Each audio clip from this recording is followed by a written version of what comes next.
दर्शकों, मेरे ब्लॉग में आपका स्वागत है। तो आज मैं बता रहा हूं कि मेरा गांव में आज बाढ़ आ गया है, जो कि मैं देख रहा हूं कि जो कि धान रोपा हुआ था और यहां से 10 किलोमीटर दूर पर मेरा डैम है जो कि ममा जी में पड़ता है, वो खोल दिया है, जो कि मेरा धान डूब गया है पूरा। देख सकते हैं मेरा गांव का धान डूब चुका है। इधर आइए और मैं दिखाना चाहता हूं कि आप लोग मेरा किसान का कितना नुकसान हुआ है, जो कि पूरा भर चुका है लबालब और जो कि बढ़ ही रहा है। आप लोग देख सकते हैं कि कितना बढ़ रहा है, ज़्यादा और जितना तेज़ी से बाढ़ आ रहा है लग रहा है कि गांव की तरफ जा सकता है, जो कि बहुत प्रयास है कि रोका जाए। इस बाढ़ को रुक नहीं पा रहा है, जो कि बहुत ही तेज़ी से ही बाढ़ आ रहा है और आते ही जा रहा है, जो कि पूरा उस साइड में पूरा गांव का ठेक चुका है और इस साइड रानी दवा ठेकने वाला है, जो कि भर रहा है। पूरा बारिश तेज़ी से आ रहा है और बाढ़ की ओर तेज़ सी बारिश आया था और जो कि आज बहुत तेज़ी से बाढ़ आ चुका है। पूरा यहाँ से लेकर 5-6 किलोमीटर भर चुका है और आप लोग देख सकते हैं। इधर आइए, बाढ़ कितना तेज़ी से बढ़ रहा है आप लोग देख सकते हैं। इधर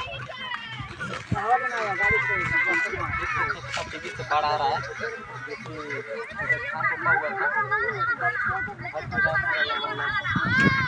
जो कि किसान को हानि हो गया है।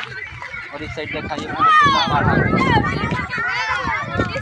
है। देखते हैं कि कितना ही बाढ़ आ गया है, जो कि अपना गांव और ये इधर साइड में धान रोपा हुआ था, आप लोग देख सकते हैं। इधर पास ही में देखिए हॉस्पिटल है, जो कि ये भी कुछ देर में पानी ठेक जाएगा इसके ऊपर, बताइए। और यहाँ से 10 किलोमीटर दूर डैम है, खुल गया है, वो पानी उधर से छोड़ दिया है। इसके वजह से इधर देख सकते हैं पूरा भर चुका है, पूरा एकदम आप लोग देख सकते हैं पूरा भरा हुआ है, जो कि धान रोपा हुआ था। इस साइड देख सकते हैं कितना तेज लहर है, जो कि बढ़ ही रहा है, घट नहीं रहा है, तेज़ी से बढ़ रहा है। आप लोग देख सकते हैं दूर दूर तक पानी पूरा डूबने लगा है, जो कि पास ही में गांव है। इधर साइड हॉस्पिटल है, इस साइड। और आप लोग देख सकते हैं गांव धीरे धीरे की ओर बढ़ रहा है बाढ़। आप लोग पूरा बाढ़ और जो कि धान रोपा हुआ था इस साइड में।